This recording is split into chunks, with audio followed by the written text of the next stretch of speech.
Hey there cats and kitties, I am the Blues Man, Johnny Blues. With this video I want to talk about the SDCC trailer for Suicide Squad. Originally it was leaked and then they had an official release of this in HD and everything, and I am just stoked. I am just so freaking stoked for this movie. I can't even tell you. I am a big time fan of Suicide Squad, and that's mostly going into the New 52 equivalent. I'm not somebody with a back history with the Suicide Squad in DC Comics, so you know, it's very much the team that most sort of resembles what we're seeing in the film, as far as Harley Quinn being in there, you know, Captain Boomerang, Deadshot, those kinds of things, El Diablo. These characters are the ones that are the most familiar to me in that frame of reference, you know, in seeing in this trailer. And there's a lot of interesting things going on in the trailer, the most notable of which has to be the relationship between Joker and Harley. Of course, we do see Jared Leto's Joker full on. We hear him cackling. I absolutely love the laugh. It gave me goosebumps. And the way he gets right up in your face at the end and he's like, I'm just going to hurt you very, very bad, you know. There are some precursor scenes building up to that where you see what appears to be a, you know, sort of a bearded Joker or whatever, getting really close to Harleen Quinzel, or whatever they're going to call the Doctor, sort of normal equivalent of Harley Quinn, who would become Harley Quinn in this particular teaser. And then we see her strapped to a table and sort of building up to that final crescendo moment of where he's going to like electrocute her or do whatever, electroshock, and probably create the madness that is Harley Quinn. Of course, you see shots of her sort of hanging upside down in a cell that's sort of cordoned off from all other cells, and at one point she comes running up into the bars, like smashes her head against it. At one point she's licking the bar in front of somebody. Amanda Waller seems to be looking down at her at one point, and we hear dialogue that suggests she thinks Waller's the devil, maybe, unless that's a line taken out of context. And that's how we begin the trailer, though, is Waller talking to some military cats, you know, about the people she's gotten together, the sort of dark, most villainous kind of characters. And I have to say, a couple of mild qualms with the way this trailer was put out. You can very much tell that this was something meant for the Comic-Con crowd who knows the characters, has a history with the characters. This is not for the mass audience. This is not to win anybody over and explain why should you go check this film out, other than the fact that you do see, as we saw some of that leaked footage from set filming and some imagery, you do see Batman on top of Joker and Harley's Lamborghini, and he's trying to get into it, whatever, get after Joker and Harley. But other than seeing Batman, and then there's one guy in a sort of, looks like a robbery going on, wearing a Batman like mask, like head, you know, mask, whatever it is, which looks like the 1940s Batman, which is hilarious, shooting up the place. Other than those references to Batman and probably the vague familiarity people have with Joker and Harley, there's not a whole heck of a lot for them to really gravitate toward. There's not really much explanation. You know that these team members are getting, you know, brought together, Task Force X, to do something. You don't know what. You see lots of explosions, a helicopter crashing, some craziness between the characters, Boomerang talking about, you know, it's the crazy ones or whatever like that, and you're not quite sure what that means. It's probably referencing Harley or Joker or whatever, because they do show Harley at that point. You see Deadshot, you know, jumping off a rooftop, hugging a kid, and, you know, like, it's very intriguing to me, but at the same time, if you aren't familiar with these characters, if you don't have some inkling of what it's all about, there's really nothing for you except to see faces of characters, some of which you may not even be familiar with. Like when they show El Diablo, I'm just thinking, how many people are going to know who that character is? For me, I had a moment like that in the trailer when they show Enchantress a couple of times. Like, I'm not that familiar with that character, and I'm certainly not, you know, familiar with this on-screen portrayal. So I was kind of stumped when we saw her a couple of times. Like, oh, wait, who's that? What's going on there? Is that, you know, this, that, or the other thing? You know, Katana is a character that stood out to me because I love that character, and of course Harley, Joker, as I say, Deadshot, because of what we've seen of the cast and everything like that. But there are some characters that are going to be involved in this film that I'm not that familiar with, and I just have to sort of speak to the wide-ranging audience who are not going to be familiar with any of them. And that's kind of a problem, like they were able to do with the Batman v Superman trailer. If you don't have a familiarity with that, you know, group of characters, you get enough of the plot, you get enough of the story, the impetus behind what the characters are doing, their motivations, you know, what's going to bring Batman and Superman to go head to head and all that kind of stuff.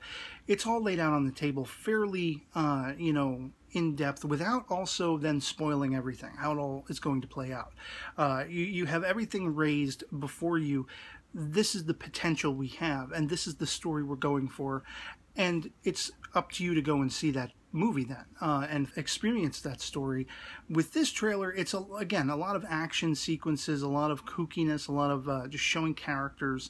At one point, Katana seems to be impaling herself, and it's just kind of like, okay, well, I know who Katana is, but most people are going to be like, what the hell?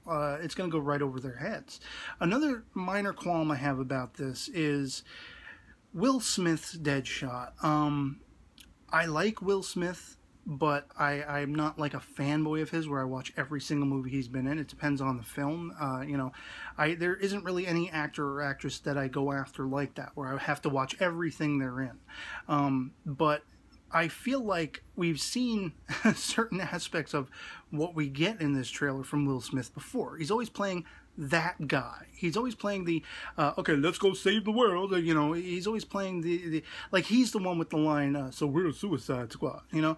Like, I understand Deadshot's kind of supposed to be the leader of Task Force X. I understand he's supposed to be the leader. Nobody else is going to necessarily get that. But just, I hate that he has to be that guy. It's the same kind of dialogue we always see. We always, you know, oh, he's the reluctant hero. Okay, even though he is supposed to be a bad guy, we know he's the one championing saving the day. Let's go save the day, you know? And just, I feel like we see this all the time with him. So it's like, just, okay, I hope we don't get this all through the movie where he's like that, you know. It reminded me very heavily, actually, of Independence Day. You know, that kind of motif where he didn't want it. He didn't want to have to save the world, but it's like, yeah, pop in the cigar and we're going to go save the world, you know. And so, I mean, those are just some minor issues I have with the trailer. The unfamiliarity the mass audience will have with the characters, and probably they won't be won over by any of the footage in this trailer unless, as I say, Batman draws them in, the curiosity of the Joker and Harley draw them in. But there is something to be said for, you know, even comic book fans, even fans of these characters like myself. Not all of them am I familiar with, and it's kind of like, well, WTF. I see a lot of action. I don't know what these characters are being brought together to fight, what they're fighting, if anything. If any of this footage even speaks to the overall narrative. For all we know, those sequences where the helicopter's going down and the people are robbing the store, whatever they're doing, these could just be minor skirmishes building up to the eventual main plot line, you know. And then there's also the question of, because they are the Suicide Squad, which of these characters are going to live or die? You know, I'm sure there's going to have to be somebody in there. Even in the Volume 1, you know, New 52 Suicide Squad trade, one character's like, well, I'm not doing this, and then he's offed, or in the middle of a, you know, misadventure, whatever mission that they're on, he gets taken out, whatever it is. And it's the whole idea that these characters are expendable. You know, again, not much of which you really have spoken out to you in this trailer. So while I am absolutely still on the edge of my seat, and I'm primped, and I'm psyched, and I'm stoked, and I desperately want to see this movie, I love and I'm fascinated with a lot of these characters. I mean, again, just to go down the list, Harley and Joker are the selling points for me. Of course, I want to see them, you know, first and foremost. But like Katana, El Diablo, Captain Boomerang, you know, Deadshot, these are characters that do stand out to me. And then there are other characters like Enchantress. And like, I forgot to mention actually Killer Croc. He's another one that stands out to me as one I'm really compelled by to see. We see him a few times in this, you know, trailer, and he looks awesome. It's the practical effects, it's the makeup effects I absolutely love. But there are then other characters, as I say, and I keep going back to, that I'm not that familiar with, even though I have somewhat of a familiarity with Suicide Squad. And that speaks to the larger issue. You don't really have enough given to you. I know this is just supposed to be a teaser, and maybe I'm reading way much more into it. But I mean, it's just sort of like a show reel. Here's the characters, here's the action. No story whatsoever. And I don't know if we're going to ever get any of that before the movie. I desperately hope we do. That way the people who are like the lay persons, the people who aren't familiar, the mass audience, will be able to have something they can gravitate toward. I've even heard from comic book fans, you know, they've seen the teaser and they've been like, I don't care about any of this. Why should I care? Why should I want to go see this? From a comic book fan with familiarity, you know, so it's like, that to me astounds me, and I hope they get on top of that. I don't think they were even supposed to release this particular teaser, you know, officially. I think they were kind of forced into it because it was leaked online, and I had actually read an article or two that was saying they were not going to be releasing it officially after the leak and everything. They were going to try to stomp down on the leak, but I guess the leak propelled them having to release it. And, you know, at least for me, as a comic book fan, as a Joker and Harley fan, as a fan tentatively, you know, growing into a familiarity with Suicide Squad, the first New 52 trade is the only one I've read thus far, but I have enough of a familiarity, I have enough of an attraction to the characters and the potential for a story to want to get into it and to be psyched and stoked by this teaser. I just feel like not everybody else is going to necessarily feel that way. You can watch the Batman v Superman one without any familiarity whatsoever, or just a vague sort of concept of what Batman and Superman are, what they represent, and you can be completely won over.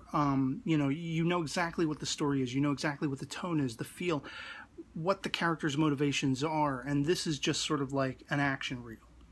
And, you know, showcase of those faces again. These are the faces, if you know them, you're going to love it. If you don't, oh well, you know. So I'd love to hear from you guys in the comments below what you thought of the Suicide Squad leaked, then officially made available trailer. You know, Margot Robbie, Jared Leto, Will Smith, et al. All of these characters coming together. You know, whether you agree with me that there needs to be more of an emphasis put on story in the next trailer or two, or whether you were just absolutely, you know, mind-boggled by the awesomeness of characters you may or may not be familiar with. If you're not familiar with them, especially, does this stick out to you as something you might want to check out? Or is the lacking equivalent of showing what the story's going to be, you know, like sort of keep you away from it, keep you gravitating away from it, so to speak? And so, yeah, otherwise, that'll be pretty much it for me on this. I hope this video finds you well, and I'll catch you all later. Peace. Time to go save the world.